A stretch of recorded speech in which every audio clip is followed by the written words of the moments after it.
किताबों में आपको रामायण और महाभारत भी पढ़ने को मिलेगा।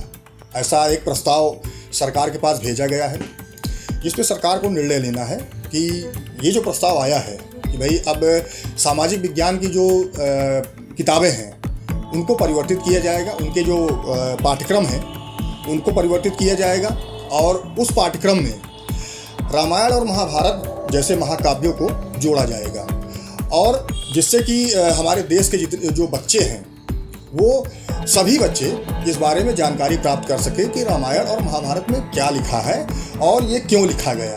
तो इन सारी चीज़ों को लेते हुए एक समिति बनी है। समिति ने अपना सुझाव सरकार को भेजा है। जो रामायण और महाभारत है इसको सामाजिक विज्ञान की किताबों में शामिल किया जाए। दूसरा ये है कि इंडिया के स्थान पर भारत शब्द का प्रयोग किया जाएगा। तो ये सारी चीज़ें हमें भेजी गई है सरकार के पास, और जो अभी तक हम लोग इतिहास पढ़ते चले आ रहे हैं वो 3 खंड में है। उस इतिहास को 4 खंड में बांटने का भी सुझाव समिति ने दिया है। तो हम आगे इस वीडियो में और भी बहुत चीज़ें बताएंगे, तो वीडियो को अंत तक जरूर देखिए। NCERT द्वारा ये सुझाव दिया गया है सरकार को कि जो इंटर या हाई स्कूल ये जो भी किताबें हैं जो बच्चों को पढ़ाई जाती हैं, सामाजिक विज्ञान की जो किताब है उसमें अब रामायण और महाभारत भी जोड़ा जाएगा, जिससे कि जो हमारे देश के बच्चे हैं उनको रामायण और महाभारत महाकाव्य के बारे में ये पता चल सके और ये भी जानकारी मिले कि ये जो महाकाव्य हैं ये इसको लिखने का उद्देश्य क्या है या ये क्यों हमारे सामने लाया गया है। दूसरी चीज़ ये है कि NCERT की बुक्स में जहाँ जहाँ भी इंडिया शब्द लिखा हुआ है वहाँ पे भारत रखने का भी सुझाव दिया गया है, और ये भी सुझाव NCERT द्वारा सरकार को भेजा गया है। जो NCERT के जो चेयरमैन है CI आइजैक, इनके द्वारा ये सारे सुझाव रखे गए हैं। और जो इतिहास अभी तक हम लोग पढ़ते चले आ रहे हैं, दर्शकों हम सभी को पता है कि अभी तक हम लोग जो इतिहास पढ़ते थे वो इतिहास 3 भागों में पढ़ाया जाता था हम लोगों को। एक प्राचीन भारत का इतिहास, दूसरा मध्यकालीन भारत का इतिहास और तीसरा आधुनिक भारत का इतिहास। तो ये 3 खंडों में इतिहास हमारा बटा हुआ था।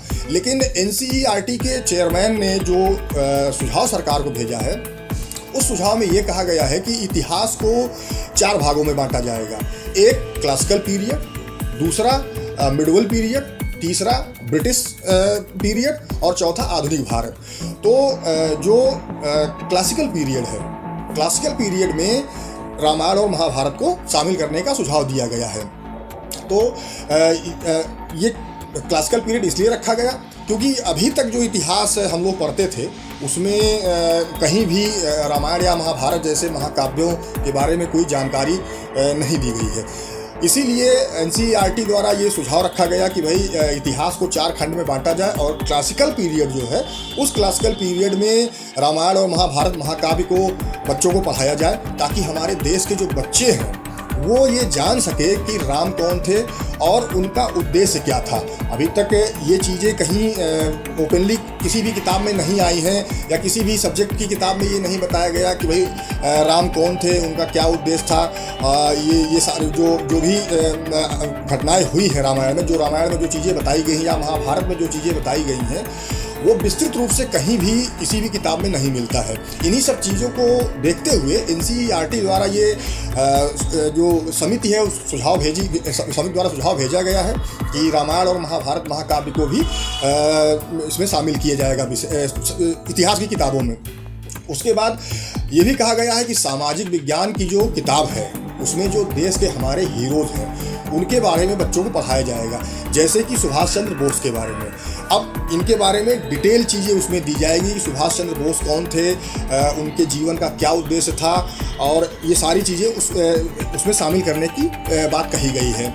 और भी जितने हीरोज़ हैं जिनके नाम हो सकता है कि इतिहास की किताबों में आए ही ना हो, तो उन सारे हीरोज़ का नाम जो है इस सामाजिक विज्ञान की किताबों में शामिल करने का सुझाव दिया गया है। तो CI आइजैक द्वारा ये सुझाव सरकार को भेजा गया है। अब देखना ये है कि सरकार की तरफ से इस पर क्या निर्णय लिया जाता है।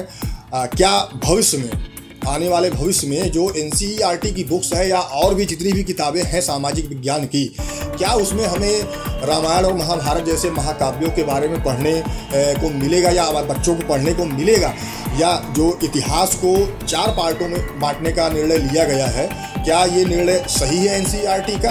इन सारी चीज़ों पर निर्णय लेने के लिए सरकार के पास भेजा गया है। आगे भविष्य में ये देखने वाली बात है कि सरकार इस पर क्या निर्णय लेती है। अगर ये निर्णय सही है एनसीईआरटी का, तो आने वाले भविष्य में हमें सामाजिक विज्ञान की किताबों में रामायण और महाभारत जैसे महाकाव्यों के बारे में भी पढ़ने को मिलेगा। यानी कि जो हमारे बच्चे हैं वो भविष्य में सामाजिक विज्ञान की किताब में रामायण और महाभारत भी पढ़ेंगे, और एनसीईआरटी की किताबों में जहाँ कहीं भी इंडिया शब्द का इस्तेमाल किया गया है वहाँ भारत शब्द का इस्तेमाल किया जाए।